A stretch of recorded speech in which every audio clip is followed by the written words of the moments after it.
on video and split it exactly in half. Where am I going with all of this? Okay, please and thank you. And hello and shout out to everybody behind this camera who may or may not be watching on that other camera in the 2 double live streams that we're doing as a B-side experimental office hours chat show about the making of this short 2-part video now that we're going to split in half. Thank you for being here. For me personally, and I cannot speak for anybody else, and I do not mean to infer any unspoken conclusions either. Tisk, tisk, tisk. Some of you should know who you are with that statement. But my life, for better or worse, has been lived through the lens of the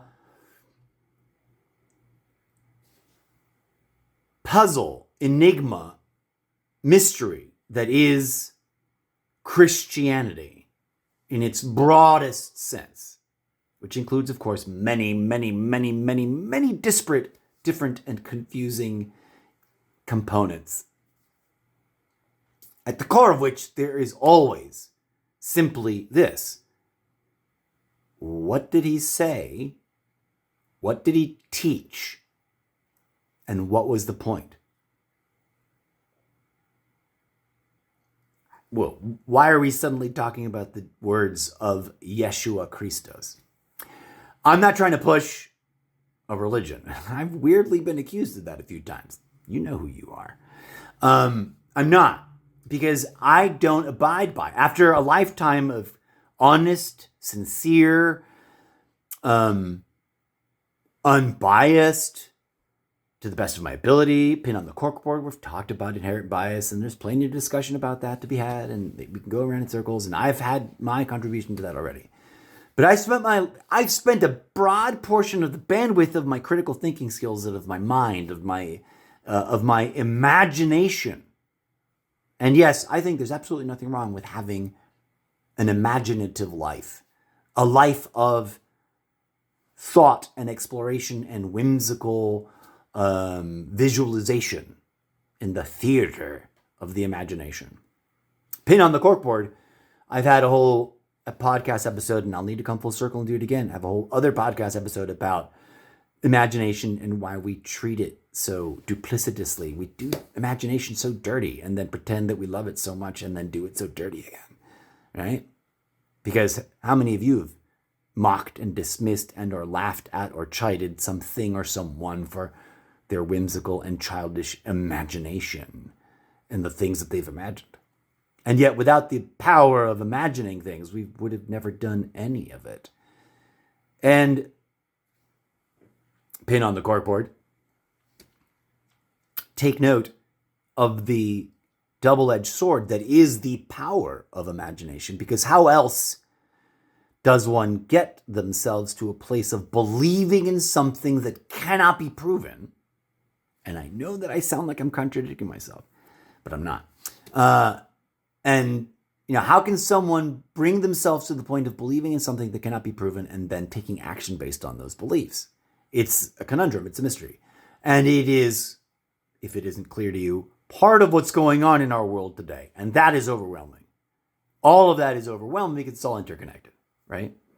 And you can't, what's that old saying? You can't swing a cat in this town without hitting insert idea or archetype or whatever it is here. Whoa, am I spiraling out of control or not? We're at 14 minutes. We better stick this landing, folks. Please join me in the broader, much more relaxed and groovy, breathed, slow tempo live stream video, which will be archived for you to go visit after the fact, after having watched this short form 2-parter, to understand what I'm trying to experiment with and to hopefully maybe engage retroactively in the broader discussion that's being had back there. And those will be available simultaneously on Twitch as a permanently saved highlight and on YouTube. YouTube will be my forever archive until I guess it isn't. My siblings in humanity. I feel weird and silly and imposter syndrome and icky and wrong and guilty unnecessarily when I am trying to bootstrap myself into creating content in need of an audience. And too much of it too, because it's like, what am I doing? I'm playing hours and endless hours and hours and hours of video games. And pin on the corkboard, I have and will explain again why. But I'm doing research by doing so, because I'm trying to write about characters in the future that did stuff in the past. And one of those characters is a character that played an endless amount of video games. And then weird, strange things happened to them. But I'm also posting about social, economical, spiritual, philosophical, and I guess to a certain degree unavoidably religious topics. And I'm also trying to write a science fiction adventure series. And some days I'm like, who the hell am I to be doing any of these things? And why am I doing them? And nobody cares. And no one's going to come listen. And I got to breathe through it and go, yeah, okay, deep down, that's always a concern and always true.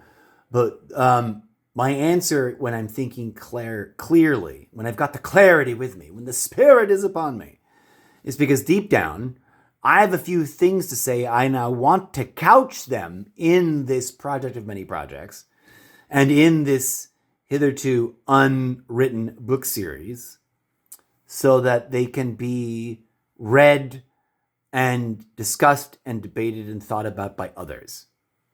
And I humbly invite you to join me in that journey and participate, because it's all about the collaborative public discourse of such things.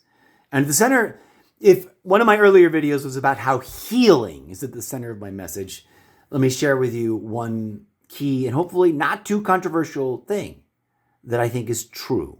And this may be considered weird and bizarre and hard to believe and or not true and or crazy and or radical and or what so many expletives you can put here. Not expletive, so many adjectives I can imagine people using against it. But that which is the divine thing, which we commonly call by the names of our gods and goddesses throughout all time, throughout all cultures, throughout all religions, I am humbly inclined to conclude based on, and this is important, phenomenological experiences.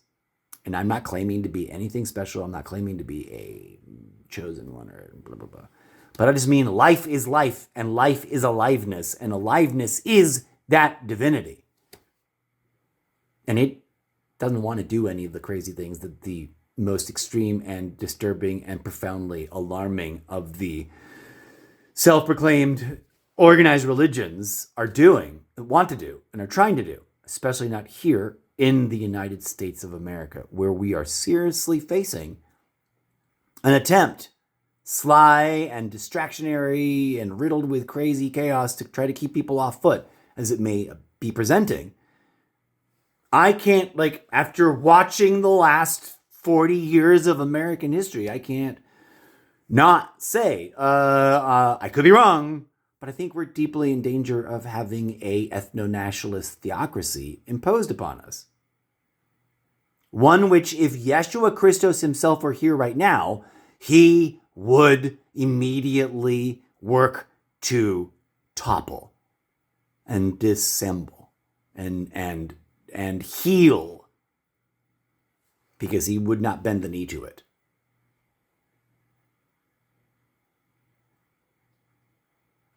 And I don't know if we're ready for that conversation yet or not, but I think it's part of what we got to have.